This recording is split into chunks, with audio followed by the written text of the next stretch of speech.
Hello अस्सलाम वालेकुम, welcome मंडी reaction. आज का वीडियो अपने साथ में देखने के लिए आपके सामने मौजूद मैं हूं लुकमान और मैं हूं आदिल। आज हम जिस वीडियो पे रिएक्ट करेंगे वो है IAF to urgently procure 21 MiG 29। So wow.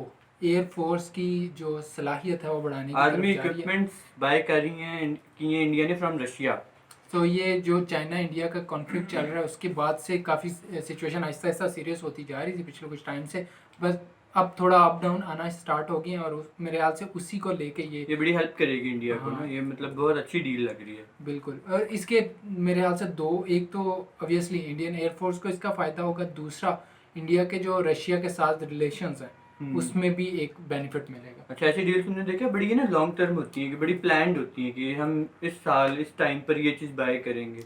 और ये अर्जेंटली इतना बाय किया इंडिया ने, मतलब ये एकदम से नहीं हो सकती। ये बात भी है कि क्योंकि ऐसी डील्स बड़ा लॉन्ग टर्म चलती हैं। बट मेरे ख्याल से इस डील की ना टाइमिंग बड़ी इंपॉर्टेंट है अभी जो करंट सिचुएशन चल रही है, ना सिर्फ स्ट्रेंथ के हिसाब से, क्योंकि वो तो ऑब्वियसली फोर्सेस स्ट्रेंथ ऑलरेडी वो उनके एक सेट प्लान के अकॉर्डिंगली वो चल रही होती हैं सिस्टम, बल्कि इंटरनेशनल रिलेशंस को भी लेके। सो क्योंकि चाइना और रशिया की भी जो आपस के रिलेशन है वो बड़े स्ट्रॉन्ग हैं अभी रिसेंट टाइम्स में। अभी रिसेंटली अच्छे चल रहे हैं, लेकिन इसमें वो नहीं आता, उन्होंने अपने सेल करना है, बनाया इसीलिए उन्होंने, तो कोई भी कंट्री उनसे परचेज कर सकता है। चलो लेट्स सी कि इस वीडियो को कैसे स्टडी IQ का वीडियो देख रहे हैं, क्योंकि ये बहुत अच्छे से एक्सप्लेन किया होता है, बल्कि पूरा वो क्लासरूम वाली फीलिंग आना शुरू हो जाती है। तो लेट्स सी दिस वीडियो। नमस्कार दोस्तों, स्टडी IQ में आप सभी का बहुत बहुत स्वागत है।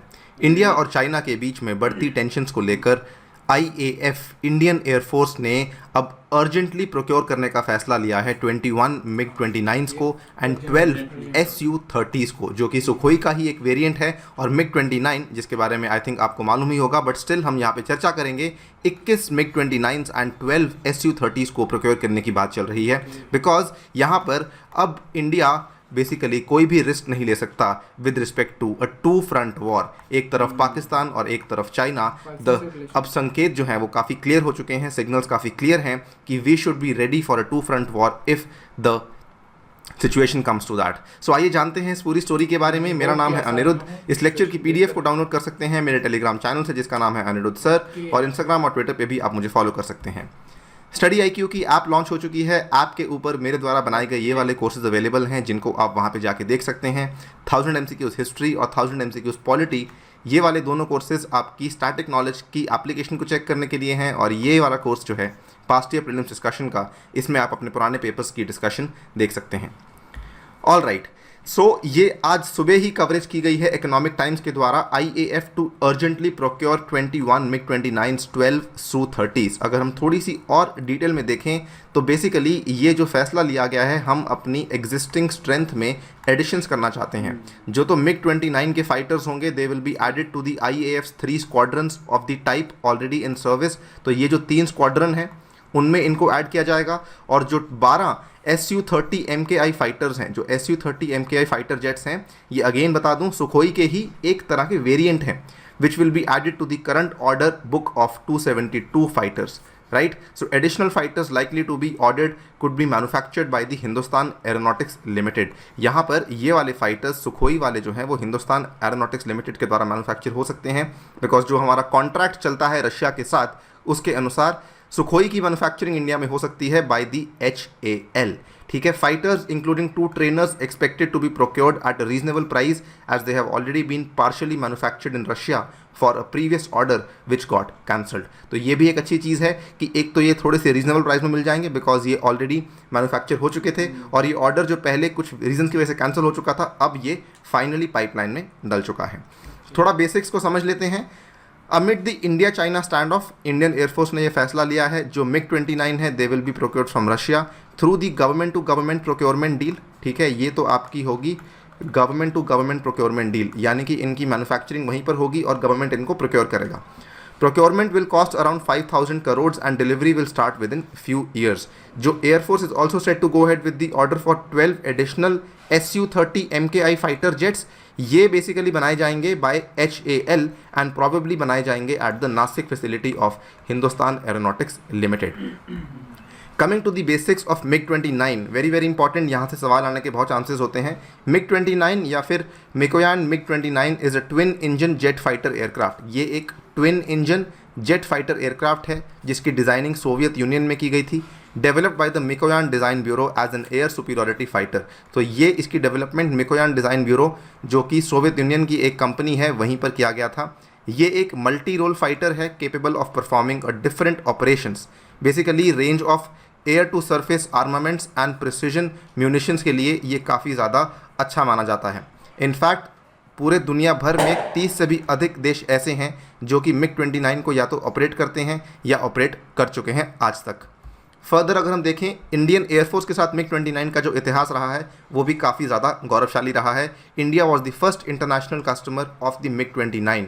The IAF placed an order for more than 66 MiG-29s in 1980s। So उस टाइम पर जब बेसिकली हमें हमारी डिफेंस की ज़रूरतें थी, इन डिफेंस की ज़रूरतों को पूरा किया गया था रशिया के द्वारा। Indian MiG-29s were used extensively during the 1999 Kargil war as well. जो कारगिल की जंग हुई कश्मीर में, वहाँ पर भी IAF ने इनको बहुत एक्सटेंसिवली, बहुत अग्रेसिवली यूज़ किया to provide fighter escort for Mirage 2000s attacking targets with laser guided bombs.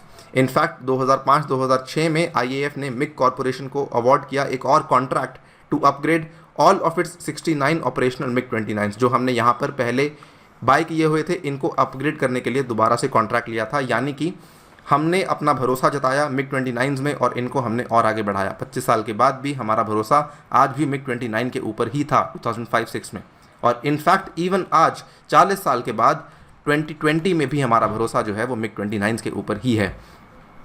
ये न्यूज़ देख सकते हैं आप, पिछले साल की न्यूज़ है ये। IAF remembers 1999 Kargil war with throwback images of MiG jets from first attack on the Pakistani post. So as I told you, काफ़ी अच्छा हमारा इतिहास है with MiG-29 and we are proud कि हम इस जेट को यूज़ करते हैं। फर्दर अगर हम देखें जो इस बार की एडिशन की बात हो रही है, currently IAF uses MiG-29 UPG। UPG का मतलब है अपग्रेडेड वर्जन ऑफ MiG-29, ठीक है। तो ये जो अपग्रेडेड वर्जन है इसको हम इस्तेमाल करते हैं। इसके कुल मिला के 3 स्क्वाड्रंस हैं राइट नाउ, एक तो नंबर 28, नंबर 47 और नंबर 223। नंबर 28 स्क्वाड्रन का नाम है फर्स्ट सुपरसोनिक्स, 47 का नाम है ब्लैक आर्चर्स, 223 का नाम है ट्राइडेंट्स। जो 28 स्क्वाड्रन है ये जामनगर में है, वहाँ पे जो आपका एयरफोर्स का स्कूल है ये वहाँ पर है, एंड फ्लाइज मिकोयान MiG-29। लेकिन जो आपका 47 और 223 है ये MiG-29 UPG यूज़ करते हैं। यानी कि जो अपग्रेडेड वर्जन है ये यहाँ पे यूज़ होता है आदमपुर के एयरफोर्स स्टेशन में, ठीक है, जो कि आपका एयरफोर्स स्टेशन जलंधर में है। जलंधर पंजाब में जो एयरफोर्स स्टेशन है वहाँ पर तो आपके 47 223 स्क्वाड्रंस हैं, 29 UPG यूज़ करते हैं, और 28 स्क्वाड्रन में मिकोयान MiG-29 है जो कि इसका नॉन अपग्रेडेड वर्जन है जो कि जामनगर गुजरात में है। Clear. Coming to Sukhoi, that is Su-30 MKI। जो Su-30 MKI है वो बेसिकली सुखोई ही है। It is a twin jet again multi role air superiority fighter developed by Russia's Sukhoi. तो वो MiG भी आपका ट्विन जेट है, ये भी आपका ट्विन जेट है, लेकिन इसमें खास बात क्या है कि इसको भारत भी मैन्युफैक्चर करता है by HAL, Hindustan Aeronautics limited.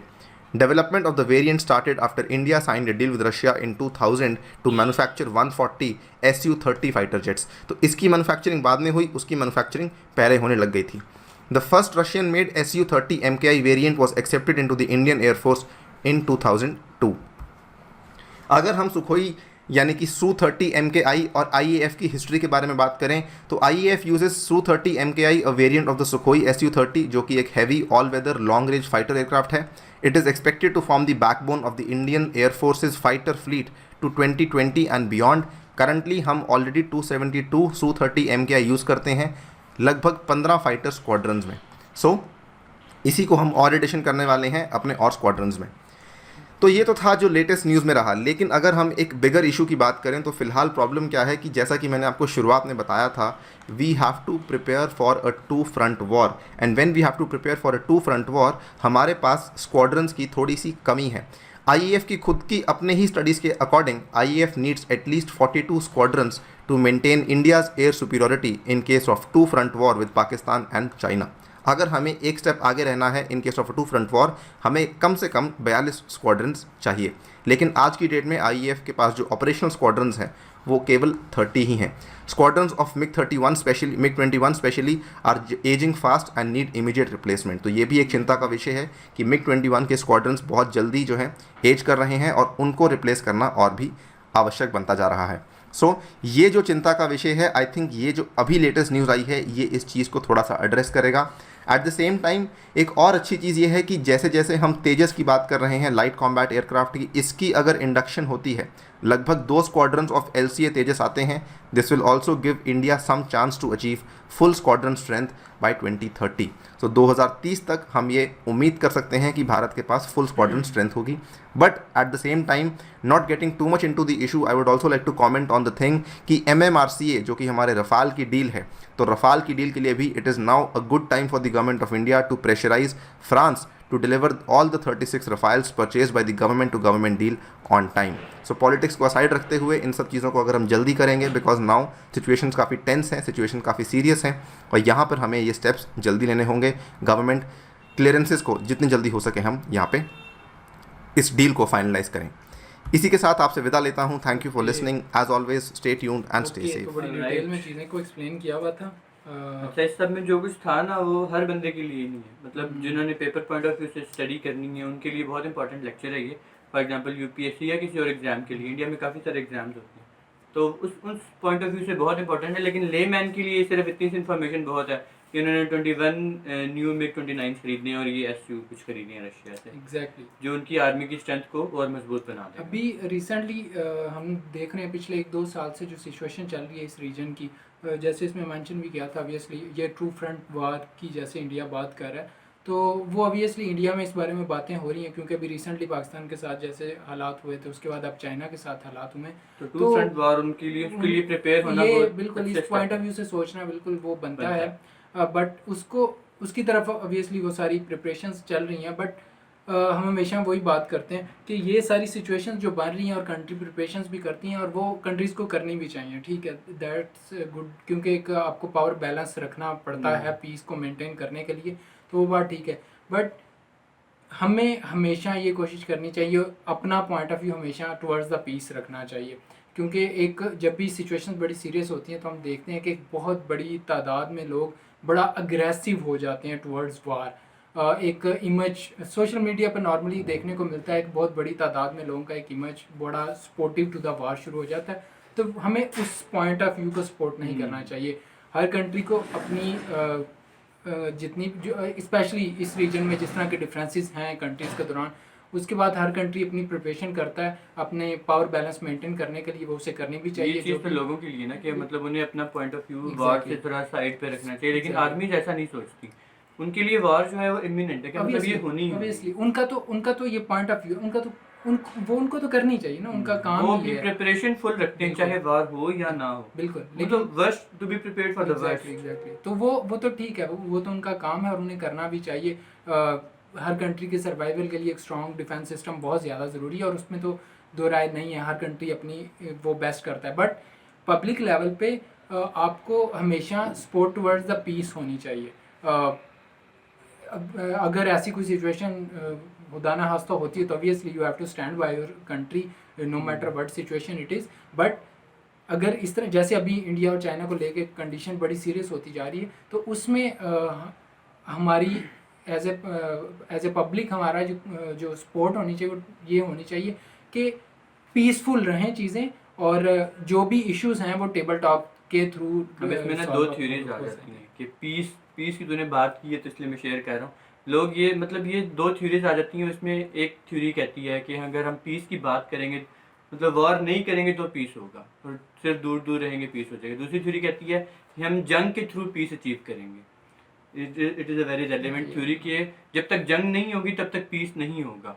तो बड़े सपोर्टिव इस सेकंड थ्योरी के आना शुरू हो गई इस सेंचुरी में, ख़ास तौर पे जो कहते हैं कि piece can be achieved only through war. ये माइंडसेट लोगों का बड़े इसमें डाइवर्जेंस है, दो ग्रुप बने हुए हैं। एक कहता है कि सिर्फ पीस होना चाहिए जंग के बगैर, दूसरा कहता है जंग होगी तो पीस आएगा। ये बात सही अब मुझे नहीं पता ये बात वेल हर बंदे का अपना पॉइंट ऑफ व्यू और हर बंदे को अपना डिफरेंस ऑफ ओपिनियन रखने का हक है, वो बात ठीक है।